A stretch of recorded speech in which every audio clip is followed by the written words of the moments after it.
নমস্কার বন্ধুরা, তোমরা সবাই কেমন আছো? আশা করি তোমরা সবাই ভালো আছো।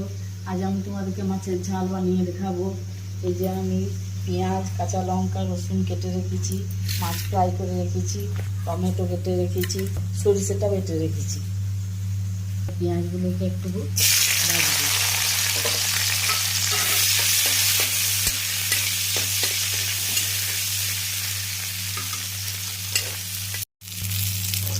বন্ধুরা, আমার পেঁয়াজগুলো লাল লাল করে ভাজা হয়ে গেছে। এবার আমি সরিষা বাটাটা দিলাম,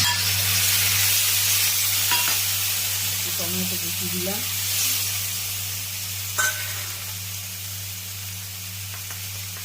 একটু নুন দিলাম, সামান্য পরিমাণ হলুদ গুঁড়ো দিলাম। এবার আমি এইটাকে একটু নাড়াচাড়া করবো, তারপরে পরিমাণ মতন জল দিয়ে দেবো। একটু ফুটলে পরে আমি মাছগুলো দিয়ে দেবো। বন্ধুরা, আমার এটা কোথাও হয়ে গেছে। এবারে আমি একটু জল ঢেলে দেবো,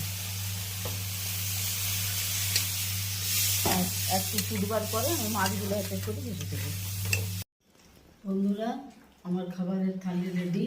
এই যে আমি আজকে ভাত বানিয়েছি, পেঁপে ভাজা, ডিম বয়েল করে ফ্রাই করেছি, আর সোয়াবিন ভাজা, আর পাতলা করে ডাল বানিয়েছি, আর মাছের ঝাল দিয়ে।